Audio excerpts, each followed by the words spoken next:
and surrounding areas can finally breathe a sigh of relief as sugar factories reopen after months of closure. Let's now link up with our reporter Alan Ochano on more. Alan, good morning. Tell us more about the situation with regards to the sugar millers now reopening in Kakamega. Well, Fathia, remember that cane farmers have witnessed no cane crushing for the last 4 months.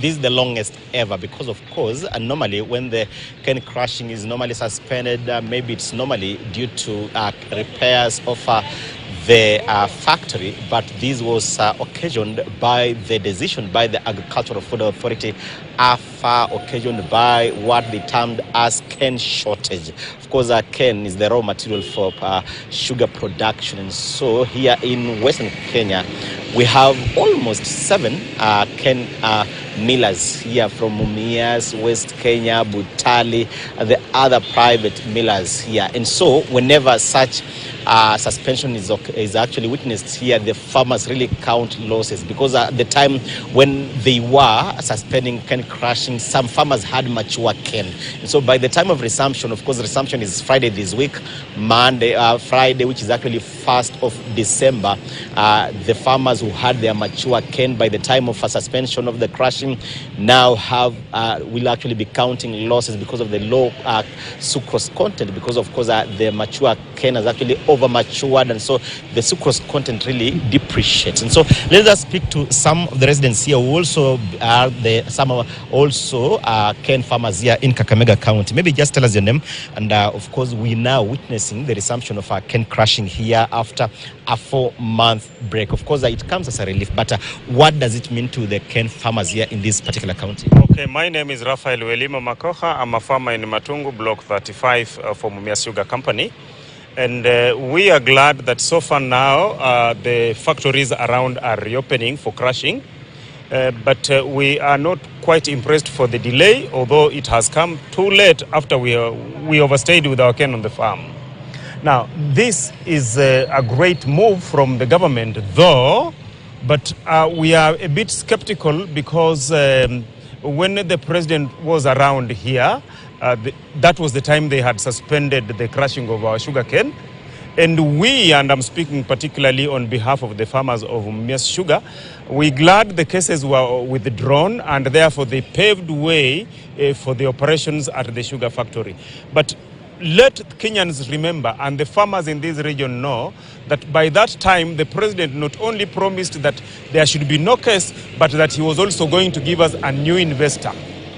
Now, a new investor meant that the current gentleman who is there was supposed to vacate office and have somebody else who is more farmer-oriented to take over. I'm saying so because the current one, and anyone who can dare to go to the ground, will realize that what this gentleman is doing, and until up to yesterday, the sugarcane he's harvesting from the nucleus, which he planted as seed cane, he's simply using it to expand the nucleus for himself.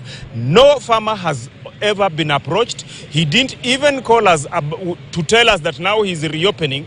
All we saw was a reading, and then we also, I think, as farmers, want to appreciate the efforts that have been put in by our elected members, especially the governor and the members of parliament who took the memorandum to the president the other day. Maybe, Mwalimu, you were talking about the investor, but we're also talking about activating the farmer database. Remember that the factory nucleus cannot single-handedly sustain the operations of the factory. But of course, the database, expanding the database of the farmers. Do we have concrete measures to ensure that we have those farmers in their thousands, as it were in the yesteryears, to ensure that they sustain the operations of the factories? Not at all. By the time the factory closed in those years under the hands of the manager who was there, we had across board over 60,000 farmers that were contracted to Mumias Sugar Company. But today, as I'm speaking, the bitterness of it all is that we, the farmers, have been left on our own. Some people think that when you are left on your own in farming of cane, then you will be able to get maximum profits. No, there is a lot of inputs that is required for you to get the best harvest. One, the type of seed cane that you're supposed to put. Two, the kind of fertilizer, and all those other inputs. Now, today as we speak, the farms of the Wangas, the farmers that you are seeing there, the sugarcane that you are already seeing in existence, are self-sponsored farmers. And there is no one who has even tried to come up and help us on it. Not even the county government. They have gone to sleep. Nice. Thanks so much, Mwalimu Welimo here. Maybe also just speak to your colleague here. You'll just tell us your name. We are expecting that in the next 4 days, 5 days, we shall be seeing a reopening of our operations in the sugar millers from West Kenya, Nzoia, Olepito, and Mumias Sugar. Maybe as a resident and a farmer of cane here in Kakamega County, how do you receive such news? First of all, I'm Musungu Ngaira, a resident of Kakamega County. I'm happy when the government said that they are reopening the factories. But I was quite sad because they didn't address the real issues of shortage of sugar cane in Western region. First of all, we should have changed our policy because where people have been using to cultivate sugar, it has been converted into residential. The few lands that we see in Mumias, in Malava, they are very decimal as compared to the previous years, meaning that in a short while we shall still experience the shortage of canes to our factories unless the national government and the county government sit together and address the real issue about sugarcane farming. These are the move they have done. I will term it as political. Maybe on that note, remember that we've had the sugar conference, we've had the one-way bill in parliament. We also had that task force report that was actually chaperoned by the former governor, Wycliffe Oparanya. All of them have that common denominator, cane production, cane development. Remember also when the president was here, when he was at Nzoia, when he was in Kakamega, he talked about cane development. But you are here saying that maybe so far we've done almost nothing in as far as cane development is actually concerned. But in your individual capacity as a farmer, maybe have you been contracted by any factory? What efforts have you put to ensure that cane development, yes, in your single capacity, that is actually now at par to ensure that we as farmers, you as farmers, sustain the operations of these particular factories?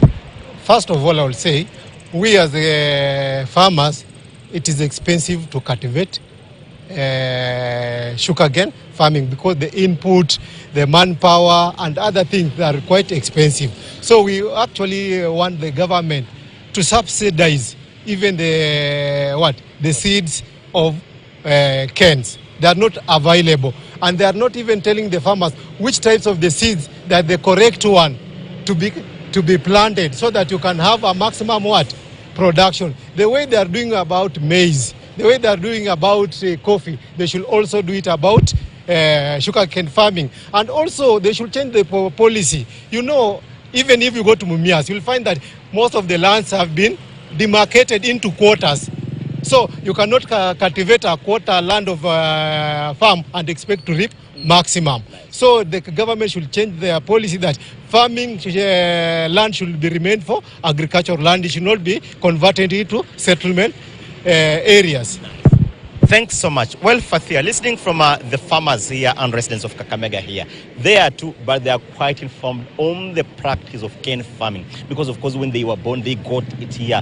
Or maybe except for Mwalimu Welimo, who was maybe in his teenage years when the factories were being set here.